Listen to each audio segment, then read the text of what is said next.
Shalom.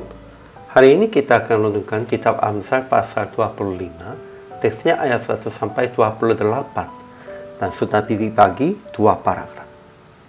Paragraf yang pertama ayat 1 sampai 15, ajaran tentang raja dan pegawai-pegawainya. Paragraf yang kedua ayat 16 sampai 28, ajaran tentang perbuatan sehari-hari.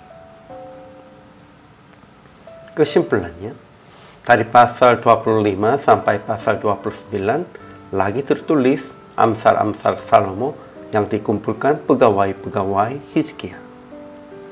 Menurut teks, raja harus menyelidiki sesuatu dengan hati yang tak terduga dan sisihkan orang fasik dari depannya, sama seperti sisihkan sanga dari perak. Itu akan mengokohkan tahatannya oleh kebenaran. Pegawai-pegawai raja harus melentakkan diri, berjaga mulut, berjaga rahasia orang lain, dan panjang sabar. Dan semua orang harus menguasai diri dengan makan secukupnya, dengan berjaga kaki dan mulut, dengan memelihara musuh, dan dengan menghindari pertengkaran. Inilah yang mengendalikan diri. Ajaran tentang Allahnya, pertama, kemuliaan Allah ialah merahasiakan sesuatu, tetapi kemuliaan raja-raja ialah menyelidiki sesuatu. Jadi Tuhan memberi hikmat dan pengetahuan secukupnya kepada Raja Salomo, itu supaya memberitahukan hikmatnya kepada orang-orang, itu keturunannya, pegawai-pegawainya, dan umatnya Israel. Ajaran tentang manusianya, pertama, kemuliaan raja-raja ialah menyelidiki sesuatu dengan pandangan seperti tingginya langit dan dengan hati memahami orang dalamnya seperti bumi. Kedua, raja harus sisihkan orang fasik dari hadapannya seperti sisihkan sanga dari perak.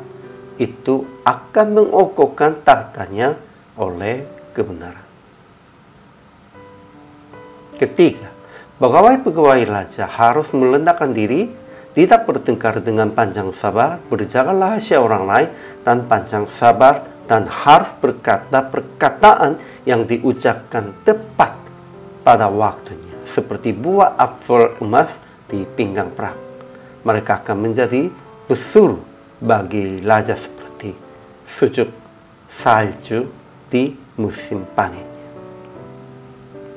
Keempat, semua orang harus menguasai diri dengan makan secukupnya, sekalipun makanannya manis seperti madu, dengan berjaga kaki dan mulut, dengan memelihara musuh, dan dengan menghindari pertengkaran.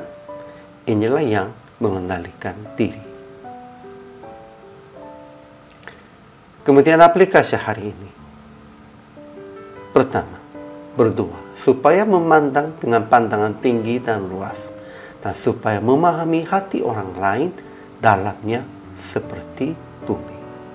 Kita memang raja kita, Tuhannya, sudah memandangnya demikian itu dari tempatnya tinggi, memandang kita dengan luas, dan Tuhan sudah tahu di dalam hati pun juga, tetapi kita juga harus berdoa untuk memahami orang lain, untuk menolong orang lain demikian itu. Kedua, berjaga mulut supaya tidak menyakiti hati orang lain. Hanya berkata dengan hikmat dari Tuhan. Memang, perkataan-perkataan dari mulut kita harus menjadi sepertinya apel emas. Akhirnya PR praktek hari ini, jadilah pesuruh bagi Yesus seperti sejuk salju di musim panen, dengan mengasihi sesama, dengan memelihara musuh yang jatuh dalam kesusahan, dan memberitakan Injil Yesus yang menjadi juru selamat dengan mengorbankan diri. Inilah kehidupan orang percaya. Inilah kewajiban hamba Tuhan. Hari ini juga selama melayani, Tuhan Yesus memberkati.